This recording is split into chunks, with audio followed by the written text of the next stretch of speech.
예부터 우리는 건강한 흙에서 자연의 먹거리를 얻고 작물을 가꾸며 살아왔다. 삶의 터전을 제공해주는 것도 바로 흙이다. 또 흙에는 우리가 미처 알지 못했던 수많은 공익적 가치가 담겨져 있다. 하나의 가치로서 가치 평가했을 때 우리나라의 농경지 토양의 가치가 한 280조 정도 된다고 봅니다. 그런데 기계화된 집약 영농, 도시화, 산업화, 환경오염 등으로 흙이 몸살을 앓고 있다. 다양한 생물의 보금자리이기도 한 흙의 위기는 곧 모든 생태계의 위기다. 건강한 흙을 지키는 것이 왜 중요한지 흙의 가치에 대해 제대로 알아보자.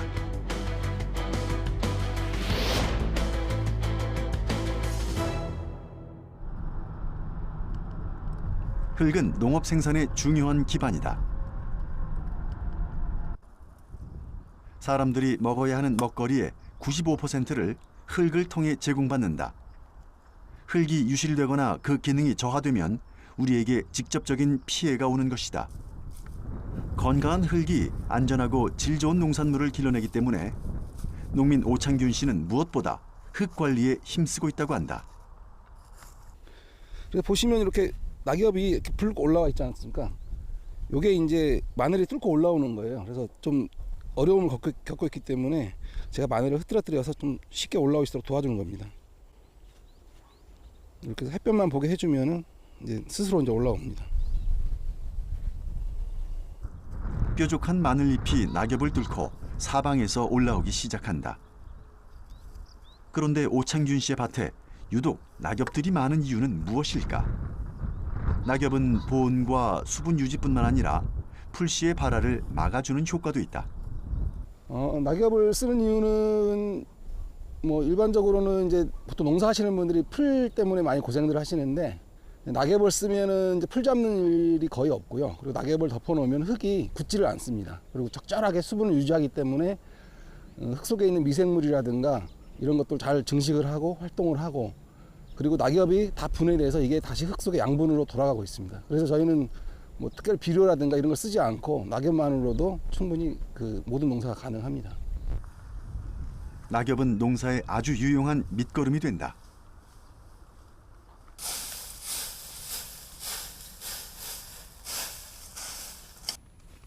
지금 5년간 이제 밭을 갈지 않고 무경으로 농사짓고 토마토 밭인데요. 이제 흙을 보시면은 그 5년간 넣었던 낙엽이 다 분해돼서 흙 속으로 들어가 있고요. 흙도 굉장히 부들부들합니다. 수분도 적절하게 유지가 돼 있고 그래서 이 밭에는 굳이 밭을 갈지 않고 퇴비나 비료를 주지 않더라도 작물이 잘 자랍니다. 눈에 보이진 않지만 수분 증발과 바람으로 고운 겉흙은 조금씩 사라진다. 낙엽과 같은 유기물을 흙 위에 덮어주면 흙의 유실을 막을 수 있다. 오창균 씨가 직접 설계한 생태 화장실. 자연 순환만으로 지력과 양분이 부족할 수 있기 때문이다. 배설물은 퇴비화 과정을 거쳐서 천연 퇴비가 되는데 오랫동안 천천히 분해되는 탄소를 많이 가진 톱밥, 나무 껍질 등 목재를 이용한다. 오창균 씨는 스스로 자신의 농사 방법을 자연농법이라고 소개한다.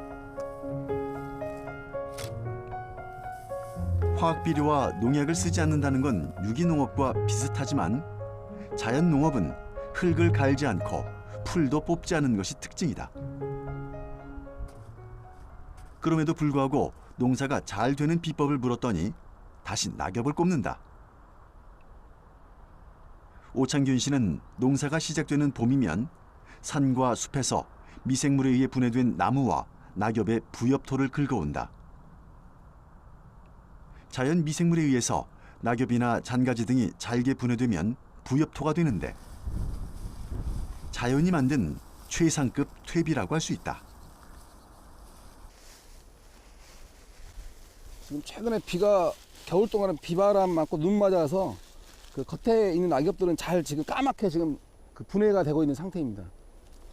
예, 냄새도 아주 좋습니다. 예. 검은색으로 변한 부엽토에서는 촉촉한 수분이 느껴지고 미생물이 내뿜는 흙 냄새를 맡을 수 있다. 우리가 이제 건강한 흙이라고 얘기를 하면은 반드시 미생물이 있어야 됩니다. 그리고 식물이 자라는 곳에는 반드시 미생물이 증식을 하게 되어 있습니다. 그래서 흙 속에는 많은 미생물이 필요로 하지만은 또 다양한 미생물들이 있어야 토양 생태계가 건강하고 그것들이 작물을 키우는데 병충해를 예방하거나 작물 성장에 도움이 되는 여러 가지 유기물들을 제공을 해줍니다. 또 쌀, 보리, 밀 등의 곡식을 이용해 미생물을 배양해 액비로 사용할 수 있다. 주로 쌀을 많이 사용하는데 물을 적게 넣은 포슬포슬한 고두밥이 미생물 배양에 적합하다. 예, 이거는 제가 산에서 가져온 부엽토를 가지고 밥을 넣어서 미생물을 배양시킨 겁니다.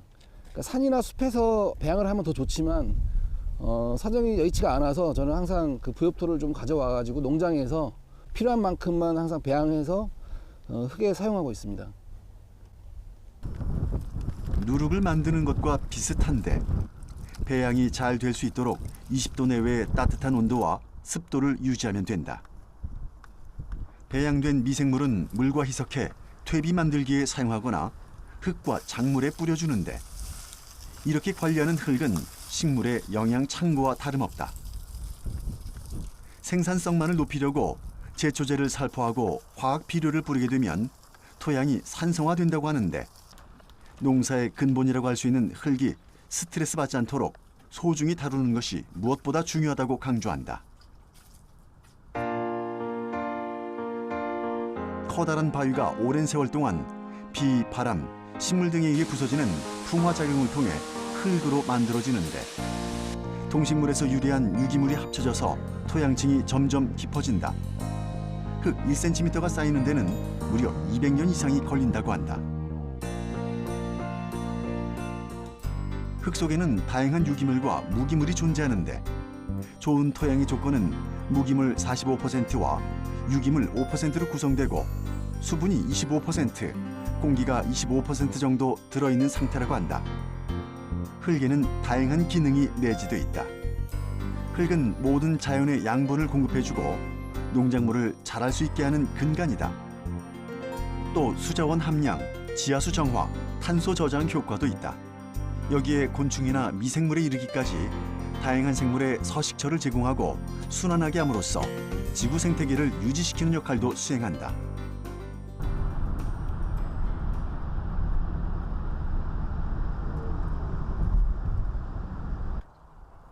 건강한 흙 속에는 수많은 생명체들이 서로 도움을 주고받으며 살아가고 있다.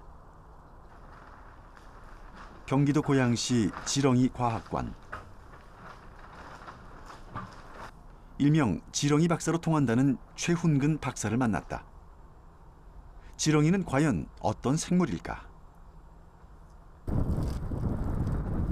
지렁이의 유무는 건강한 흙의 척도가 된다. 지렁이는 흙 속에 살면서 토양을 비옥하게 하고 식물이 잘 자랄 수 있도록 돕는다. 땅속의 쟁기라고 불리는 지렁이는 유기물을 분해해 기름지고 보드라운 토양을 만들어준다. 또 지렁이가 배출하는 미생물은 흙 속에서 유해한 세균이 자리 잡을 수 없게 한다. 유기물을 갖다가 완전히 장에서 분해시켜가지고 무기물로 만들어줍니다.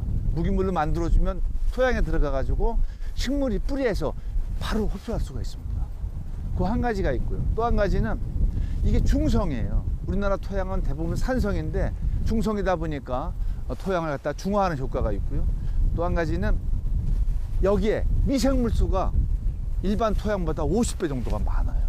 그러다 보니까 미생물이 많이 번식을 하게 되고 많이 번식하다 보니까 혹시 잘못돼가지고 병원균이 들어온다 하더라 아니면 해충 병을 일으키는 질병균이 들어온다 하더라도 우점종을 차지하지 못하니까 질병으로 발병을 하지 않는 거죠. 그래서 지렁이가 많게 되면은 자동적으로 질병이 안 생기는 그런 특징을 갖고 있습니다. 지렁이로 인해 절로 좋은 땅의 요건을 갖추게 되는 것이다. 그래서 지렁이가 건강한 흙의 척도가 되기도 한다. 이게 바로 지렁이 알입니다. 노르스름한 게 요 상태에서 좀 있으면 이제 알이 나와서 두세 마리가 나와가지고 또 3개월 되면 어미 지렁이가 되는 거죠. 지렁이는 흙과 함께 유기물을 섭취해 장 속의 미생물과 함께 소화시킨 다음 변으로 배출하는데 분변토라고도 한다. 요게 이제 지렁이 똥을 말아놓은 건데요. 일반적으로 밭에 가면 이런 것들이 많이 있으면 아, 지렁이가 진짜 있구나. 그리고 이런 것들이 비가 오면은 녹아요. 요게 이제 하나하나씩 부스러지면 얇게 퍼져요. 빗물에. 그러면 그게 다 탭이 뿌린 것이 똑같이 영양분이 땅속으로 스며들어가지고 식물의 뿌리에서 흡수해가지고 잘 자라는 거죠. 지렁이 분변토는 유기물을 식물이 빨아들일 수 있는 양분의 형태로 만드는 동시에 흙 자체의 성질도 변화시킨다. 식물을 키우기에 아주 좋은 흙으로 지렁이가 단순히 흙을 먹고 배출하는 것만으로도 흙은 생명력을 되찾게 되는 것이다. 실제 우리 주변의 토양에는 지렁이가 얼마나 살고 있는지 한번 찾아보기로 했다. 아우, 여기 다 지렁이네. 여기 낙엽 있는데 낙엽 있는데 이 썩은 부엽도 지금 있잖아. 새끼들이네 다. 여기 다 지렁이가. 여기 이건 또 청지렁인가 보다.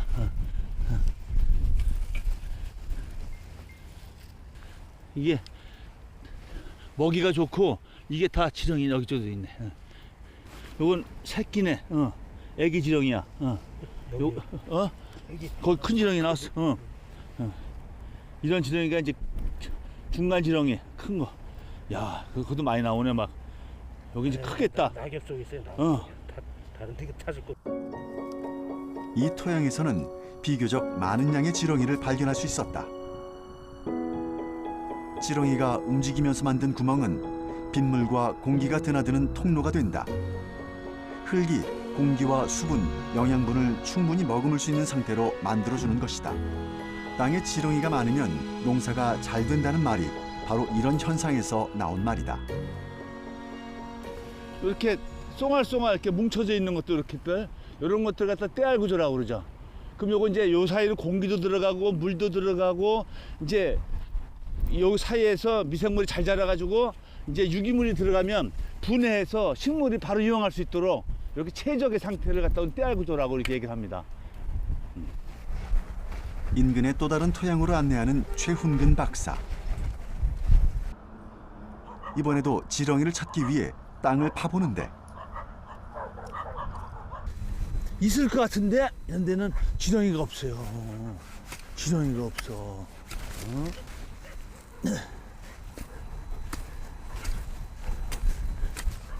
지렁이가 나와야 되는데 한참을 파보았지만 결국 지렁이를 찾을 수 없었다. 지렁이가 없어요. 지렁이가.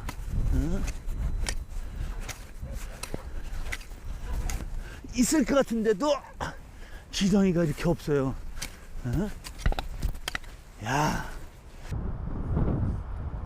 비단 이것뿐만 아니다. 최근 지렁이를 전보다 많이 볼 수 없게 됐다. 최훈근 박사가 이 땅을 우리에게 보여준 이유가 있다고 하는데 왜 이곳에서 지렁이를 찾을 수가 없었던 걸까? 식당 같은 경우에는 예. 왜 지렁이가 없는 거예요? 이게 땅은 똑같은 땅인데 장기간 동안 관행농법을 했어요. 비료도 줬지만 이제 식물에 병충해가 발생할 때 농약을 줬거든요. 그것들이 조금 수축돼 가지고 여기 땅 속에 있다 보니까 그걸 토양생물 지렁이 견디지 못한 거죠. 예. 그것도 씹었어요. 씹어했어. 아 그렇죠. 노타리 치면서 여기다 약을 집어넣더라고. 후라당 같은 거. 예. 이 정도 물기가 있고 그러면 원래 지렁이가 있어야 되는 건데 근데 그 약이 참 무섭긴 무서워. 하긴 그러니까 벌레가 죽으니까. 화학 비료, 농약, 제초제 등으로 흙이 몸살을 앓고 있기 때문이다. 죽어가는 흙은 지렁이뿐만 아니라 인간도 병들게 할 수 있다. 빠른 산업화, 도시화 과정에서 발생한 각종 오염물질도 토양을 오염시키고 있다.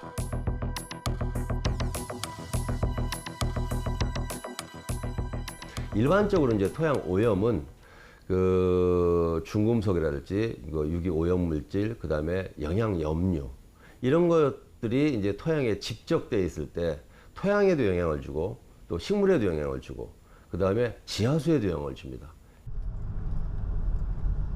토양이 오염됐을 때 이를 원상태로 회복하는데 엄청난 시간과 노력, 비용이 든다.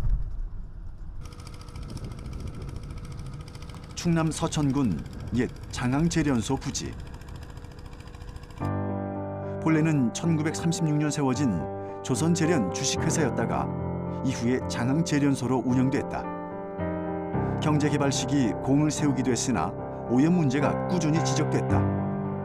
결국 1989년 용광로를 폐쇄한 데 이어 2008년 제련소 전체를 폐쇄했다.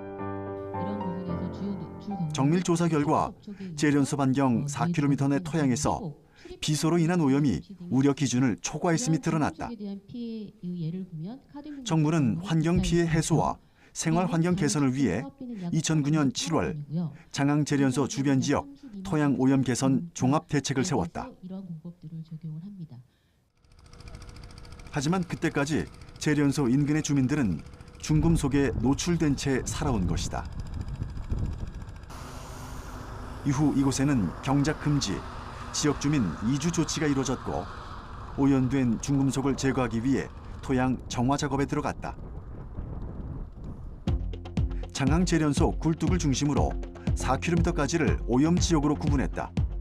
1.5km 이내는 국가에서 오염 용지를 매입한 뒤 정화하는 매입 구역으로 1.5에서 4km까지는 매입하지 않고 정화하는 비매입 구역으로 나눠 정화 사업이 진행되고 있다. 비매입 구역은 주민들이 거주하고 경작 활동을 하는 지역으로 2012년 10월부터 2015년 11월까지 총 37개월에 걸쳐 오염 토양 정화를 끝냈다. 전기를 이용해 중금속을 제거하는 정화 방식을 썼다.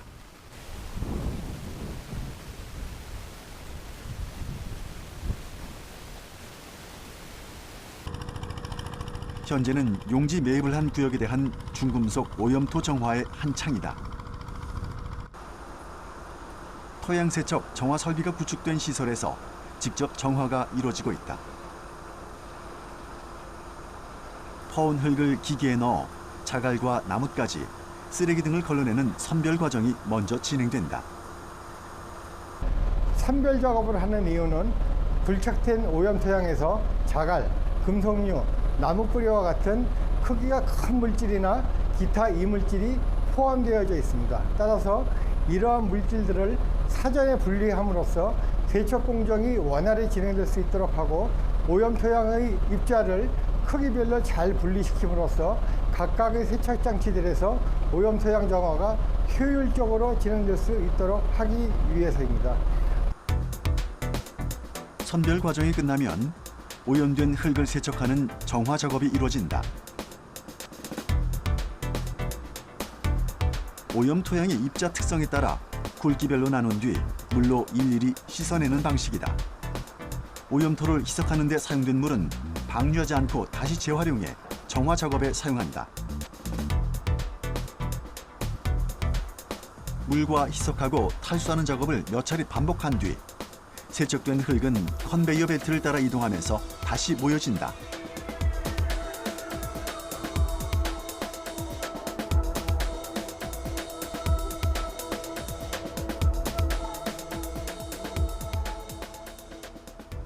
이제 아까 거기 세척 시설에서 이렇게 세척이 다 완료된 토양들은 원래 이제 왔던 대로 다시 되메우고 나서요. 지금 이제 이렇게 농경지로 활용을 하고 있는 겁니다.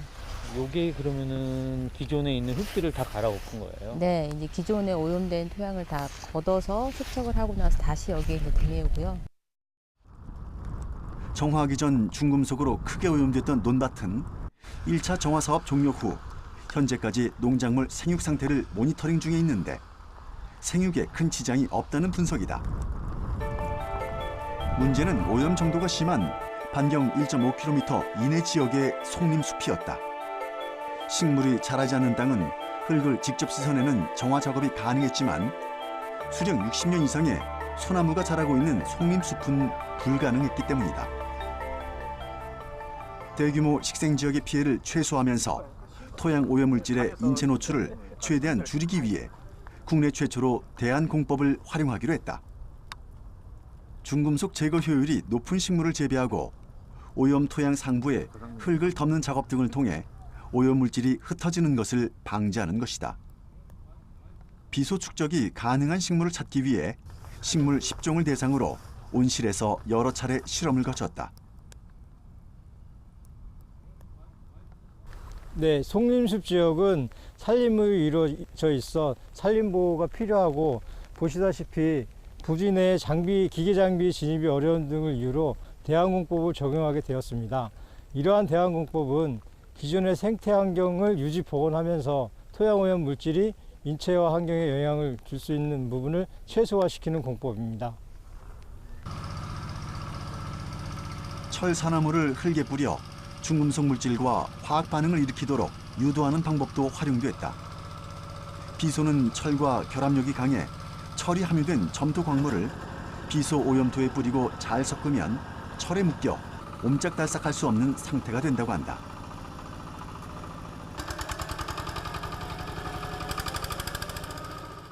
토양은 이제 인간이 살 수 있는 의식주의 기본 공간을 제공을 하고 있고요. 그렇기 때문에 이런 토양이 오염이 되면 실제 인간이나 생태계에 상당히 직접적인 영향을 미치게 됩니다. 그래서 이런 직접적인 영향과 아울러서 이런 오염된 토양이 비산이 됐을 때 대기오염도 유발시킬 수 있고요.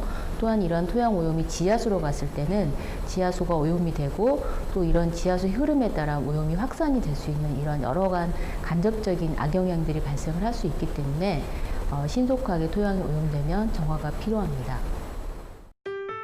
토양의 가치는 토양이 오염되기 전까지는 알기 어렵다. 토양 정화로 수령 60년 이상 된 소나무 13만 그루를 보존한 것은 연간 1,100톤의 이산화탄소 감소 효과를 가져다 주었다.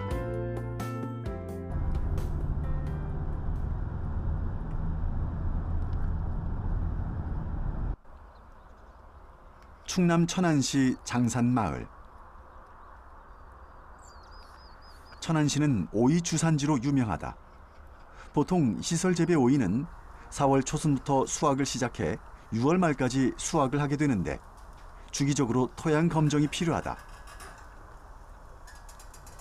토양 속 양분 함량을 분석해 꼭 필요한 양분을 적정하게 공급하는 것이 오이 생육에 큰 영향을 미치기 때문이다. 천안시 농업기술센터에서는 농민의 의뢰를 받아 토양 상태를 확인하기 위해 나왔다. 최근엔 현장에서 신속하게 진단과 처방을 할 수 있어 농가의 피해를 최소화하고 보다 안정적으로 농산물을 생산할 수 있게 됐다. 토양 현장 진단은 작물 생육의 필수 양분인 질소, 인산 등 화학성 항목과 토성, 수분 함량 등 물리성 항목을 분석해 생육 장애 원인을 분석하고 처방하는 기술을 말한다. 산화 상태인지 아니면 환원 상태인지 측정을 하기 위해서 지금 백금 전극과 기준 전극을 지금 꽂아놓은 상태입니다. 토양 검정을 위해서는 토양 시료를 채취하는데 시료는 반드시 비료를 주기 전에 채취하는 것이 좋다. 토양 성분은 비료를 준 직후부터 변하기 때문이다.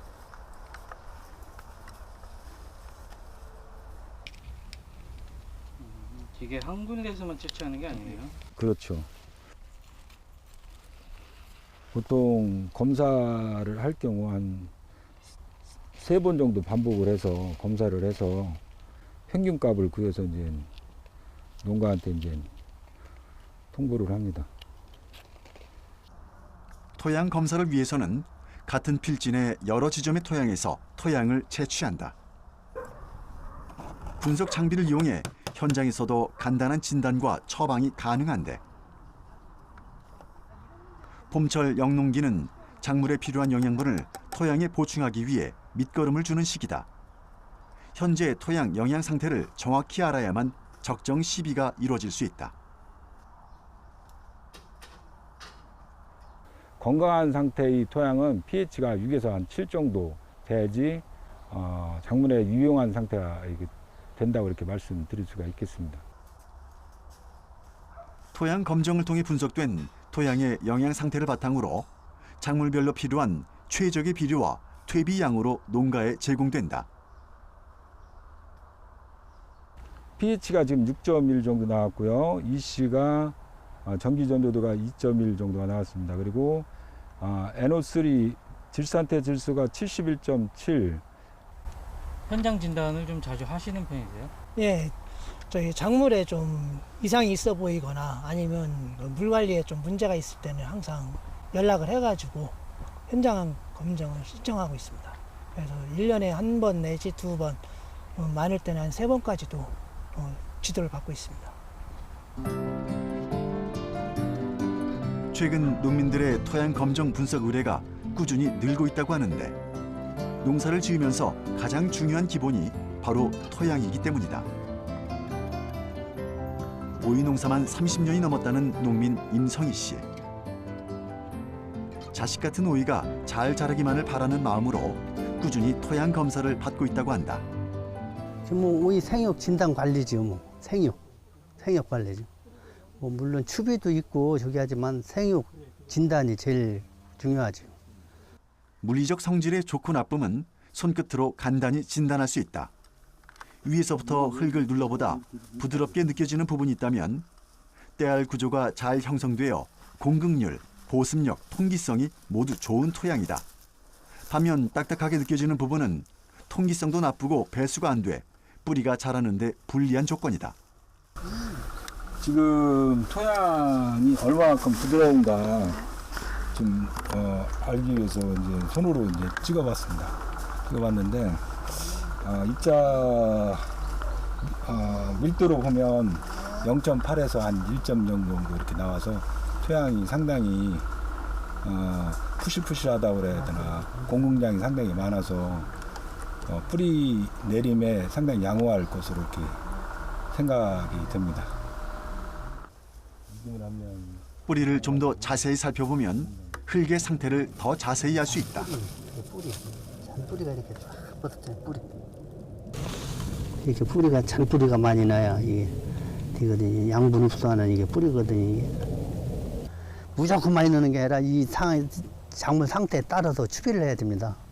추비를 적정량을 해가지고 해야 농사가 잘 되지 뭐 많이 한다고 해서 잘 되는 건 아니거든요. 얘들도 먹는 양이 있어요. 먹는 양이 있기 때문에 무조건 뭐 많이 넣는다고 많이 먹는 게 아닙니다. 다 나머지는 다 토양에 남기 때문에 그 많이 넣으면 농사가 안 되는 거예요. 토양 검정 서비스가 농가로부터 큰 호응을 얻고 있는데 최근 농경지에서 인위적으로 투입되는 양분의 양이 작물이 필요로 하는 양보다 많아짐에 따라 일부에서는 양분 과잉 현상이 초래됐다. 토양 검정을 통해 과학적이고 합리적인 시비량을 알면 생산비 절감뿐 아니라 퇴비와 비료의 과다 사용으로 인한 토양 환경 오염을 방지할 수 있다.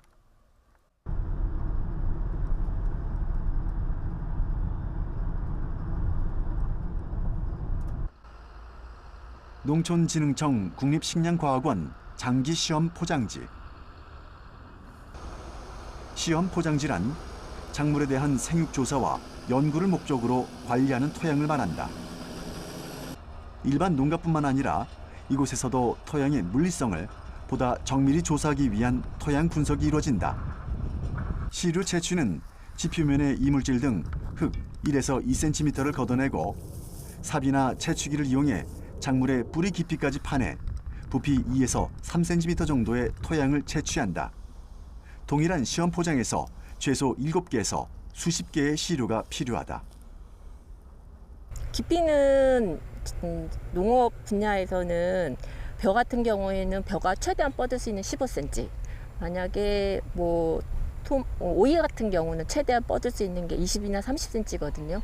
그런 것처럼 작물이 뻗을 수 있는 최대의 깊이를 가지고 채취를 하게 됩니다. 사람이나 동물처럼 식물의 뿌리도 호흡을 한다.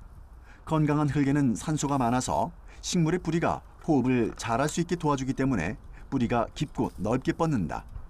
반면 공기가 통하지 않아 산소가 부족한 흙은 뿌리가 썩을 수도 있다.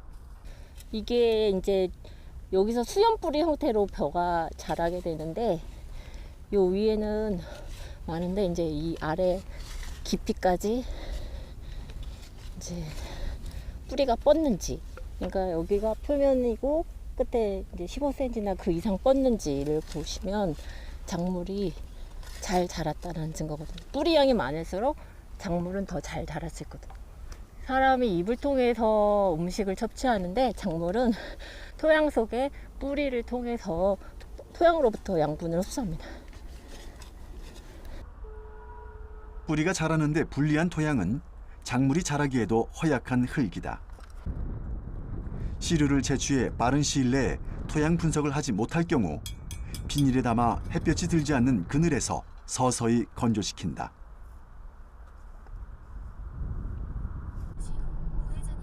며칠 뒤 채취한 토양의 더 자세한 분석 상황을 알아보기 위해 농촌진흥청 국립농업과학원을 찾았다. 농촌진흥청에서는 농지의 비옥도뿐만 아니라 중금속과 같은 오염물질을 모니터링하고 토양의 건전성에 대한 실태를 파악하고 있다. 채취된 토양 시료는 과학적 분석을 거쳐 산도, 염도, 유기물 함량, 유효 인산 등 토양의 화학 성분을 분석해 수치화돼 데이터베이스에 저장되는데 토양과 작물의 건강을 유지하기 위해 꼭 필요한 작업이다. 저희가 이 장기 시험 포장 운영해서 했던 결과는 일부분이지만 다른 연구들과 같이 종합화해서 농가에서는 어느 정도의 비료량을 들어갔을 때 토양에 비료 성분이 어느 정도 남아 있는지, 식물한테는 얼마나 가는지, 그리고 이 비료 성분이 적당한지에 대한 기준을 제시도 하고 비료량도 같이 제시를 할 수가 있습니다. 농촌진흥청은 1960년대부터 이루어진 토양 환경 조사에서 얻은 내용을 현재 토양 환경 정보 시스템 흙토람에서 제공하고 있다. 또 농가의 토양 검정 이후 제공되는 토양 관리 처방서에는 현재 분석 결과는 물론 이후 관리에 대한 정보도 알 수 있다. 예, 토양은 한번 양분이 집적되면은 다시 되돌리기는 어렵습니다. 그래서 토양의 분석을 통해서 필요한 만큼의 양분을 공급하는 것이 그 작물의 생산성을 유지하고 또 경제적으로 그 농자재를 관리하는 방법입니다. 그래서 지속적으로 그 건강한 농산물을 생산하기 위해서는 비료 사용 처방서를 활용해서 그 양분 관리하는 것이 상당히 중요합니다. 흙토람의 토양 정보를 제공하기 위해 전국적으로 토양 수분 관측망을 설치하고 전국 논과 밭의 대표 토양을 이용한 라이시미터 36개를 설치했다. 현재 이제 토양 수분값을 지금 보여주고 있는 겁니다. 이 정도로 46도, 47도 그 정도로 지금 측정이 되고 있고요. 라이시미터란 자연의 토양 구조 그대로 물과 양분의 이동을 정밀하게 직접 측정할 수 있는 장치다. 기존의 간접 측정으로 불확실했던 물과 양분의 지하 이동량 등을 99% 이상 정확히 계측해 효과적으로 토양을 관리할 수 있는 작물 재배 기술이다. 지금 이제 저희 36개의 라이시미터를 활용하여서 여러 가지 토양 수분 센서, 토양 수분 장력 센서, 그리고 토양 용액 채측기, 중력 센서들을 활용하여서 실시간으로 물이 라이시미터 이제 시스템에 물이 들어왔을 때 물의 이동이라든지 양분의 이동, 그리고 그에 대한 총량, 유입량, 유출량을 조사를 하여서 실질적으로 저희가 작물이 물이 얼마나 필요한지를 산정하고 평가하고 있습니다. 또 온실가스 발생 감축을 위해서 토양의 탄소 저장 기능을 연구 중이다. 논밭에는 대기 중 이산화탄소 7천만 톤에 해당하는 9천만 톤의 토양 탄소가 저장돼 있는데 흙은 환경적인 측면에서는 온실가스를 저감하고 기후를 순화하는 역할을 담당한다.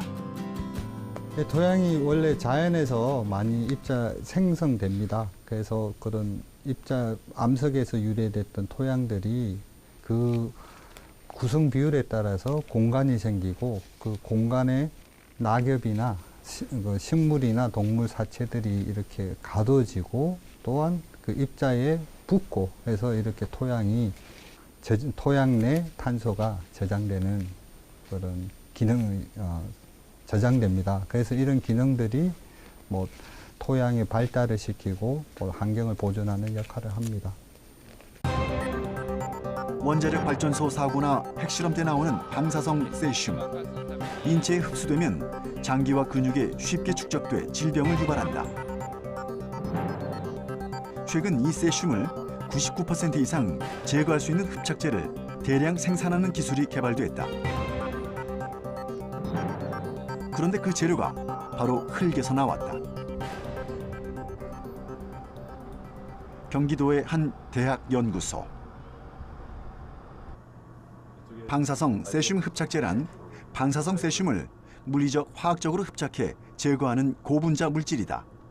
기존에는 프러시안 블루 나노 입자가 주로 사용됐지만 이 방식은 방사성 세슘을 흡착한 나노 입자를 회수하기 어려워 2차 오염이 발생하는 문제가 있었다. 연구진은 천연 점토를 활용해 프러시안 블루 나노 입자가 들어있는 캡슐형 흡착제를 만들었다.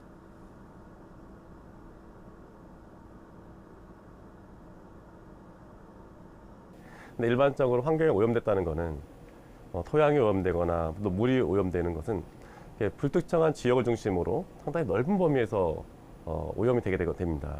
그렇기 때문에 흡착제를 회수가 가능하고 흡착제를 뿌렸다가 다시 회수할 수 있는 이런 과정들을 만들어서 좀 더 효율적으로 흡착 능력을 향상시킬 수 있는 이렇게 소재를 설계하는 공정이 좀 필요한데요. 크기가 2mm 정도인 캡슐형 흡착제는 점토의 내부층의 흡착을 통해 방사성 세슘을 99% 이상 제거하는 성능을 보였다. 또 1년간 형태가 유지돼 기존 분말형 흡착제와 달리 화학약품 없이도 회수할 수 있기 때문에 2차 환경오염 문제도 줄일 수 있다고 한다. 환경오염 심화와 지구온난화 등으로 기후변화가 증폭되는 가운데 토양의 가치는 무궁무진해지고 있다. 어떤 흙은 생체 친화적이고 어떤 흙 같은 경우에는 우리 생리 활성을 더 증진시켜주는 흙도 있고요. 또 어떤 흙 같은 경우에는 독성 있는 흙도 있고요. 또 어떤 흙은 미생물을, 박테리아 물질들을 죽이는 살균 역할을 하는 흙도 있습니다. 그래서 이렇게 흙이 다양한 흙들을 저희가 이해를 못하기 때문에 사용하지 못하는 것이지, 흙을 잘 이해한다면은 흙에 맞는 무궁무진한 색깔의 옷들을 우리가 만들 수 있고 또 흙의 진가들을 보여줄 수 있지 않을까 기대하고 있습니다. 흙은 농업 생산의 귀중한 자산이자 지구 생태계를 지탱하는 기반이다. 결국 토양의 질은 환경 생태계의 다양성과 건강성을 동시에 보호할 수 있는 가장 기본적인 조건이다. 우리가 먹고 자고 하는 것들을 거의 토양에서 온다고 생각하면 됩니다. 그래서 토양에 재배되는 여러 가지 작물들, 토양에서 자라는 나무, 뭐 여러 가지 재료 이런 것들이 우리의 의식주를 해결해주고 있기 때문에 토양이 잘못됐다, 토양이 오염됐다 이렇게 됐을 경우에는 우리가 삶이 궁핍해지고 삶이 어려워지고 그 다음에 뭐 다양하게 우리의 수명까지도 제약을 받을 수 있는 그런 역할을 하기 때문에 우리가 항상 토양을 아끼고 그 다음에 가능하면은 좀 외부의 여러 가지 해로운 것들로부터 보호해 줄 수 있는 그런 노력을 지속적으로 해야 된다고 생각합니다. 우리의 삶이 흙과 생태적으로 균형을 이룰 수 있는 방안은 무엇인지 지혜를 모아야 할 때다. 그러기 위해서는 무심코 밟고 지나간 흙의 가치에 대해 제대로 알고 있어야 하지 않을까. 흙은 우리가 미래 세대에 건강하게 물려줘야 할 최고의 자연 유산이다. 유한한 자원인 흙에는 무한한 가치가 담겨 있기 때문이다.